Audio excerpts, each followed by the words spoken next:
Alright, hello, and welcome back to another episode of Higurashi When They Cry, Chapter 2, Watanagashi. Let's get back into it. Huh? Suddenly Mion said something in such a low voice that it sounded like she was really cursing someone, and I didn't let it slide. I turned around on the ladder to face her and asked her again. Mion, what did you just say? I said, she's cursed. Mion, still holding onto the ladder, brought her head up to look at me in the eyes. As soon as our eyes met, an absolute zero jolt of electricity surged through my body. Mion's eyes clouded over, and within them boiled and bubbled a stew of chaos. They whirled around and around like a raging sea, and bubbles floated to the surface. I had at some point been trapped on this ladder, like being cornered on a dead-end street. Mion, why are you making that face? I intended to follow that up with, you're going too far with this joke, and give her a forced smile. However, on such an uneven footing as I was, the only thing that came out of my mouth was a hoarse groan as I desperately struggled to not let nausea overwhelm me. Sotoko Huju. She's been cursed by Oyashiro-sama. Mion answers with a response to something I never asked, as if replying to somebody else's question. The only people who fell from the park observation platform were her parents. Only her parents, who treated her like dirt, died that day. She was the only one to survive. Then, she was sent to live with her aunt, who treated her cruelly, and the aunt was killed on the night of the Watanagashi by some deviant, who'd beat her to death so violently her brains were everywhere and her head an entirely different shape by the end of it. Then, Satoshi-kun, who always protected her, he suddenly disappeared on her birthday. Someone made him disappear, even though he wasn't abusing her. The police judged him to have run away from home, but Satoshi-kun wasn't the kind of person who would do that. He was always earnest. He would never ask for anyone else's help.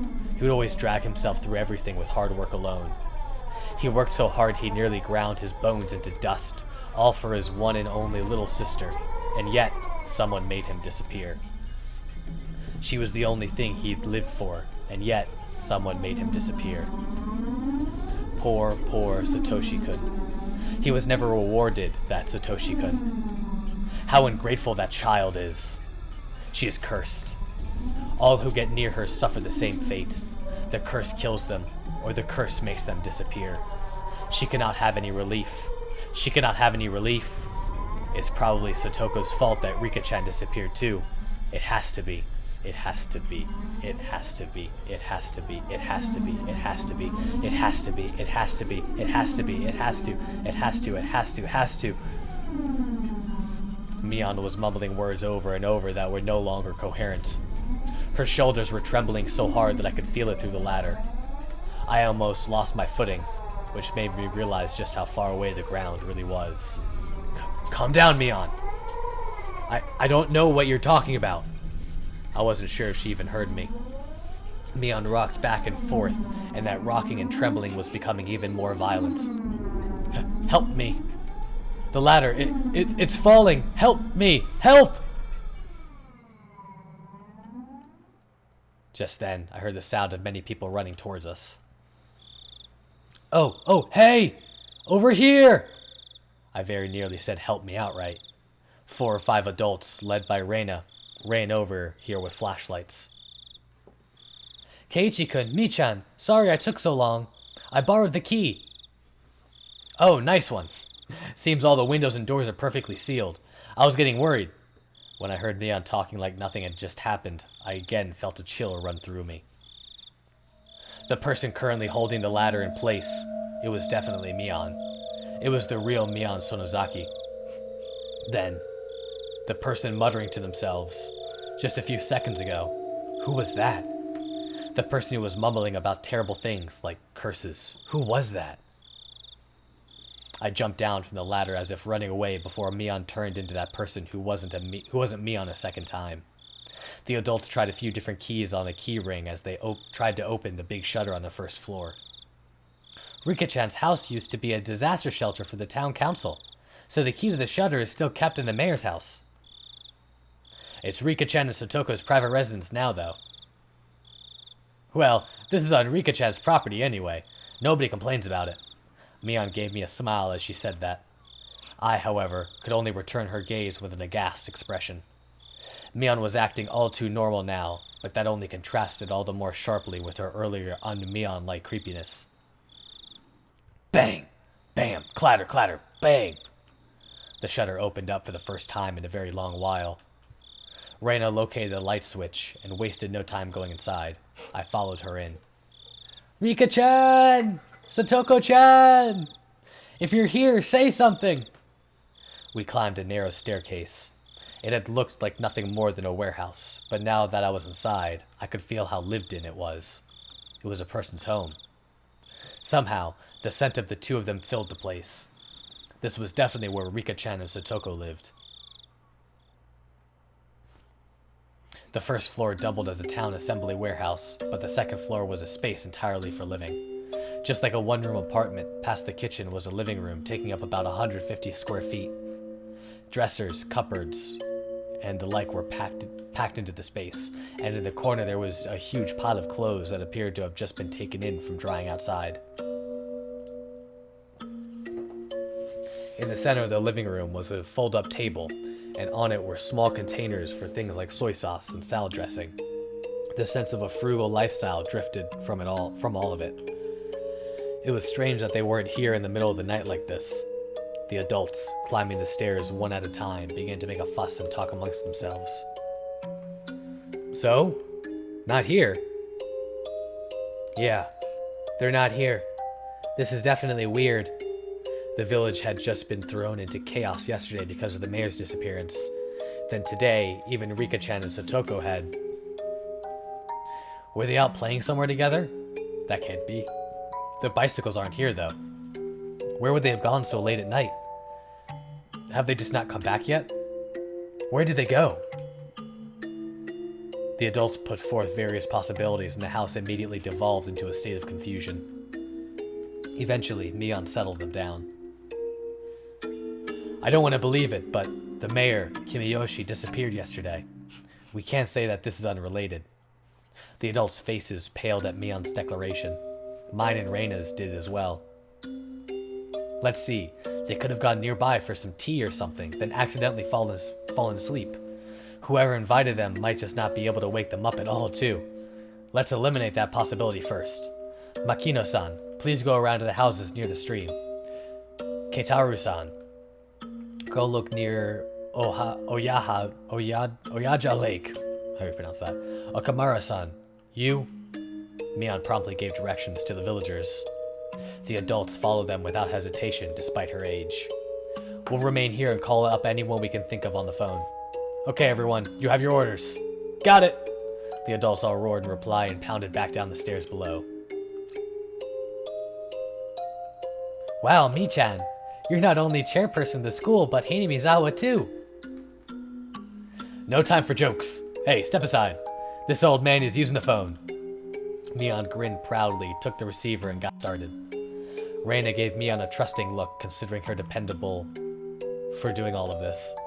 My feelings, though, were a little more complicated since her leadership seemed to be affirming the Sonozaki family's successor impression that Shion and Oishi-san had given me. Stop right there, Keiichi Maebara. None of that matters right now. The most important thing is to make sure Rika-chan and Satoko are safe. Let's see. Couldn't there be a clue hinting at where they might have gone somewhere in this room? Still, though, I wouldn't know what to look for anyway. If we tore the whole place apart and figured out what was different from before, we might be able to speculate, but there was nothing strange about this room, and there were no clues in sight. In the first place, I had never been here before. There was no way for me to know what was different if I didn't know how the room usually looked. Hey, don't give up, Keiichi Maebara. Stop thinking and start looking. For something. In search of something, I tried pulling open the dresser drawers and opened the windows. I didn't uncover anything meaningful, though. Reina, also unable to stand around doing nothing, was looking around the room like I was. Reina, I don't think you'll find Rika-chan by opening the refrigerator or the cabinet underneath the sink. I just thought they might be hiding. Ha, how? As we were searching, it got noisy outside. Villagers were quickly assembling here, having heard the commotion. Of course, a lot of them were probably people Mion had called. I'll go tell everyone what's going on. The police will be here sooner or later too. We'll need to explain the situation to Oishi. Mion began descending the stairs and we followed her out to the front of the house. There were already 10 adults there, and all of them looked uneasy. I suddenly noticed that the old people from the shrine were here as well, and they were praying for Rika-chan's safety, rubbing their prayer beads. This has gotten bad. This wasn't just a problem between friends anymore. Mion-chan, is it true that Rika-chan and Satoko-chan aren't anywhere to be found? The villagers all formed a ring around Mion, swarming her. Mion raised her right hand as if silencing them to calm down. First, let's check every house according to the town council's notification division and see if they're visiting anyone. After all, they could be fast asleep at someone's house and totally unaware we're looking for them. It would definitely be hard for someone to wake up Rika-chan if she had eaten a good full meal and fallen asleep like a kitten afterwards. Oh, how nice it would be if that were the case. I don't want to think about this, but it's also possible something bad has happened. Mion's face grew remarkably more grim, and a wave of silence washed over the adults. We should divide up the work, too. We'll go around to all the places we went last night while looking for the mayor. We'll go look around the damn construction site as best we can. You guys go search around the school. Right. Let's get a move on. Come on, let's go. All of you were up all night looking for the mayor. I know you're all low on sleep, but please, do your best. Got it! With that as their signal, the adults scattered in every direction. I figured I should scatter somewhere as well, so I started walking unsteadily in the direction no one else had gone in. I was getting farther and farther from people. I didn't feel scared or anything, though. If someone were made to disappear, Shion and I would be first. It would have been perfectly normal for me to be scared of the dark. However, I didn't feel that way. Why was that? It was because tonight, somebody had already disappeared. So nobody else would disappear tonight. It would take some time before I, exhausted as I was, would feel guilt at the cause of my own selfish sense of relief. Higurashi when they cry.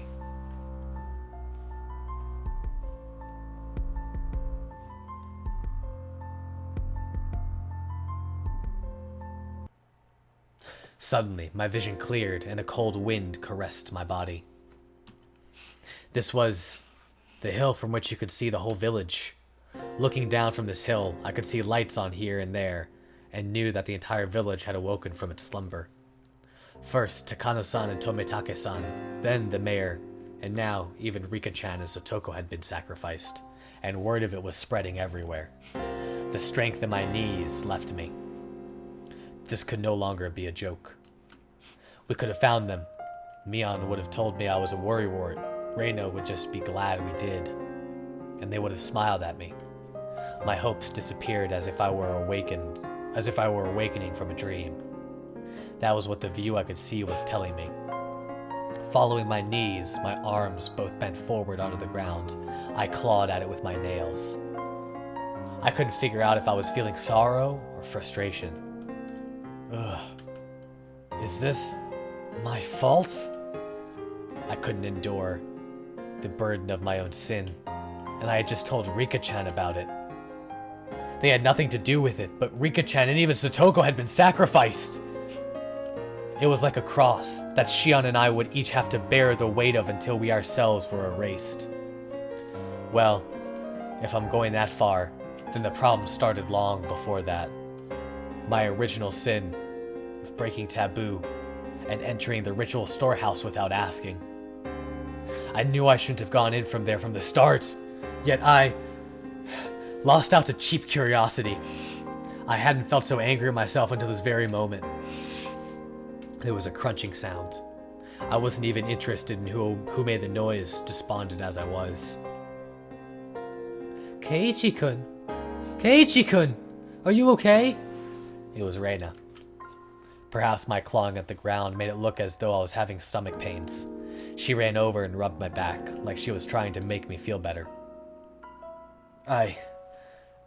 This is all my fault. It's because of me. It's all my fault. Keiichi-kun's fault? You didn't do anything wrong. Please don't blame yourself for this. I could tell Reina was doing her best to choose the right words out of consideration for me. That's why I could sense her intent behind those words. Keiichi-kun, you know why Rika-chan and Sotoko disappeared, don't you? Is what she really meant to say.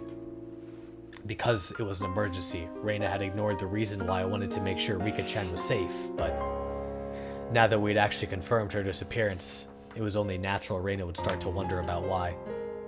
However, with the situation having gone this far, I couldn't possibly tell her now.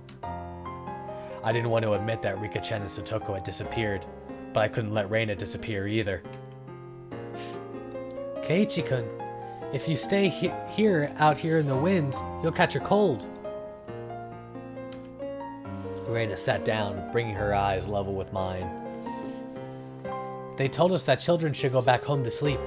Reina showed me her watch as she said that. It was long past 1 in the morning. Time was passing too quickly. Had I been crawling around here for that long?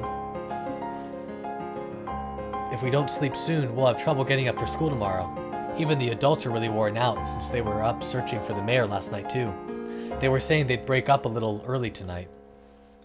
I was a little upset that they weren't allotting as much time to this as they had to search for the mayor last night, but that was something I, the cause of everything, had no right to criticize them for. It's all right. The police arrived a little while ago. Look, there's police cars coming into the village right now. Hearing that remark, I looked down at the village to see that there were indeed more cars than one would normally expect at this hour, coming from the darkness on the other side of the mountain. However, none of their emergency lights were on. Of course, their sirens were not wailing either. That's right. All of the incidents that occurred right after Watanagashi were seen as the product of Oe Shirasama's curse and will be handled in secrecy. Rika-chan and Sotoko too. Their disappearance would end up exactly like the other serial incidents in the past. Surreptitious, unresolved, declared a mystery, and disappear from memory. Rika-chan's face, her sweet face, like a Western doll's, would fade away. Sotoko's smile, her energetic, feigned smile, would fade away. The more I tried to remember them, the less I would be able to. I deserved to be called an idiot a dozen times over, and it wouldn't be enough. I couldn't hold back the tears of my own sheer stupidity. I don't know what you're blaming yourself for, Keiichi-kun, but you should stop. I wasn't about to deny it. I couldn't. Even so, I couldn't affirm it either. I wanted to at least keep Reina out of this. If she found out, she would become involved. Please, Reina, could you just leave me alone? Even if I went home, I wouldn't be able to sleep. If I couldn't get to sleep, then I at least wanted to search for Rika-chan and Sotoko until they collapsed. The entire village was looking, and yet still they haven't been found. I don't think I'd be able to find them if I went looking alone at this point. Still, I had to do it. They disappeared because of me. I couldn't possibly go to sleep while other people are out searching. I had said that to myself in self-depreciation. But I soon realized that Reina was silently trying to find the meaning of my mumblings. I realized I had misspoke. It's Keiichi-kun's fault. Why do you think that? Why? That can't be. Keiichi-kun, you're not at fault. I was happy that Reina said these things to me, but she only did so because she didn't know the truth. If she knew that everything had been caused by my breaking taboo on the night of the Watanagashi, then even Reina would curse my existence. However, I can't even allow for those curses. That would mean confessing my own crimes to Reina. If I spilled even one word of having snuck into the ritual storehouse on the night of the Watanagashi, then even Reina could disappear tomorrow night.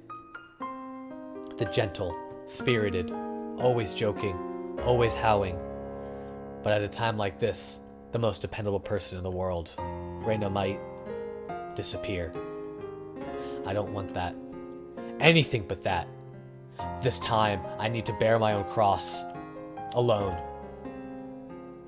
Keiichi-kun, I know you always have your friends in your heart. I can really understand feeling like you want to kick yourself. Reina knows, though, that it's not Keiichi-kun's fault. You didn't do anything wrong, Keiichi-kun, and I know that. You know that? The shivering in my veins rushed up my back and replaced the sorrow in my heart with fear. I didn't tell her anything, did I?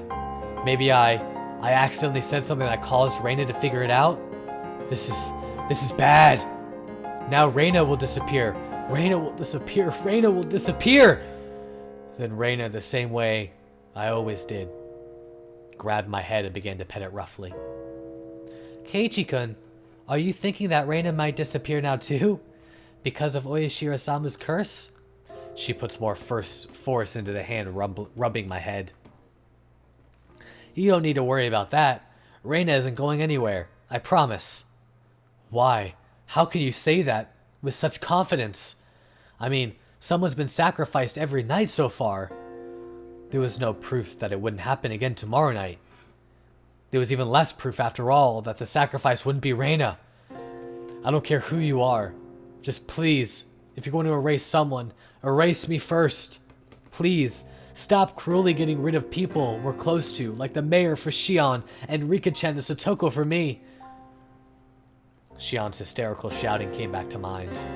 They must be planning to kill us last of all. They're not killing the first people who come to mind. They start by killing those we're close to, and then after they've caused us so much pain, they'll kill us. That must be what they're doing. Reina, please don't disappear. Please don't. As long as I'm still here, I could no longer conceal the sobs welling up within me. Come on, Keiichi-kun. Crying doesn't suit you. Let's go back to the others. The housewives are cooking some miso soup for us. It'll warm you up and calm you down. Reina prompted me to stand. I didn't have the energy to oppose her, so I stood as she urged me to. We returned to the shrine grounds to find several gas stoves there with miso soup in big pots. The many villagers there sipped at the soup they were given in dead, stony silence. Their expressions were absolutely exhausted. Everyone had just been running around the village until a little while ago. From the dreary looks on their faces, though I assumed they hadn't come up with anything yet. Kei-chan, where did you go? I was worried you disappeared too. Sorry. Mion held out some miso soup for me, but I refused the offer. I didn't have much of an appetite. Mi-chan, how is it? Did you find any clues? Mion took a sip of her soup, her expression frank. None at all. School ended and they went home. Then the two of them went somewhere on their bicycles. Moreover, nobody ever saw them riding their bikes, so...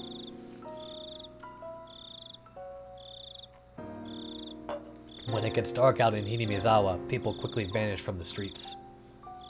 Aside from adults hurrying back home from town in cars or on bicycles, it was normal to see absolutely nobody walking around outside. It wasn't at all strange that nobody had seen Rika-chan and Satoko riding their bikes. It was the same last night with the mayor. There's no hope. Mion's apathetic tone pricked my nerves, but that anger quickly subsided. She'd been doing all sorts of things to try and find Rika-chan until just a second ago. If I asked her, she'd probably say she was up all night last night too, looking for the mayor, wouldn't she? She must have been far more fatigued than I was. Besides, what about me? I had spent the time hunched over in indecision all alone. I had no right to say anything about Mion. Kei-chan, I know it's hard, but let's turn in for the night. We just decided we should break up the search for now. Drink this and let's call it quits. Is this the end? Oh no, of course not. Once it's bright out again, we'll do a thorough search with the police's help. They could have gone to Okinomiya too. People are even saying we should go through all Shishibone City investigating whether there are any witnesses for both the girls and the mayor. Anyway, what happened, Kei-chan? Where did you go off to? You vanished all of a sudden. I was really worried. Suddenly, I was on the receiving end, but I didn't have the willpower to respond. Sorry. I'll be more careful. Nothing happened? There wasn't anyone suspicious spying on you or stalking you? Nothing like that? Mion demanded with a serious expression. I was being criticized for how inconsiderate I had been. Despite being in so much pain, I was frustrated that I was being criticized, but it was my sin. My sin, and I must bear it alone. Nothing. I'll be careful either way. Sorry. Mion, now aware that nothing had happened, heaved a big sigh with her shoulders, looking relieved. Oh my. I knew I smelled something good come from over here. I'd be much obliged if you'd allow me to have some. We heard the repulsive voice of a fat man. It was Oishi-san, trailed by a handful of police officers. He was acting energetically, in a way unfitting given the situation. There's not much left, but you can have some if you want. Mion didn't like Oishi-san very much. Her cold attitude, though, didn't seem to bother Oishi-san in the slightest. It was like splashing water in a frog's face. Well now, miso soup leftovers have a bit too much salt for my taste. Confound it, nah ha ha ha. Would you all like any? He even recommended it to his subordinates, but everyone gave dry smiles and refused. So have the police gotten any clues? Got hold of any clues? Reina's smile was warm enough to replace the miso soup. Don't you worry, little missy. Everything's fine. We're searching for them real good. He didn't say a word about having found any new clues. In other words, there had been no progress. That sure was an annoying way of beating around the bush. In any case, it really has gotten late. All of you youngsters should get on home and get some sleep. It'll be bad for your health otherwise. Yeah. Kei-chan, Reina, get some rest. These guys get our tax money. They'll hand her from here for us. We're taxpayers too, you know. It's like we're drinking our own piss. I really wasn't in the mood for laughter. In fact, Oishi-san was the only one laughing like an idiot. Okay, seriously, please do your best. Let's go home, Keiichi-kun. It'll be harder to wake up tomorrow if we don't. Yes, that's right. I can always bring you home if you need. Kuma-chan, why don't you bring the car around? Ah, no thanks. We came on our bicycles, so... No need to worry. We came in a truck. We'll just throw the bikes in the back. We may have gotten pretty sleepy, but we just needed to ride home at this point. I didn't want to bother the police like that. Reina, however, nodded. Okay, if you insist. We appreciate it. It's probably safer than if we went back alone. When I thought about it carefully, I realized that Reina's idea was extremely rational. Now that it's decided, let's get a move on, shall we? Okay, bye. Good night, Reina, Kei-chan. Yeah. Mi-chan, you go to bed soon too, okay? Good night. I waved my hand as well, saying goodbye. Rika-chan and Sotoko still haven't been found. My unease, however, was steadily being pushed away by sleepiness. Reina showed the police where our bicycles were so that Oishi-san could haul them up into their truck. He prompted us to get into the back seat. I could hear the spring squealing as I sat down onto a seat that would normally hurt my rear end, but at this point it was very soft, and was more than comfortable enough for me to fall asleep on. Ladies first. We'll start with the little Mrs. House. Where do you live? Thank you. My house is, well...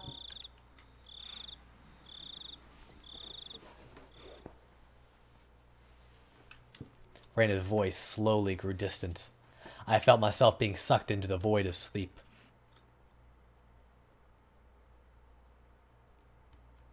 Hello? Mayabara-san, are you asleep back there? When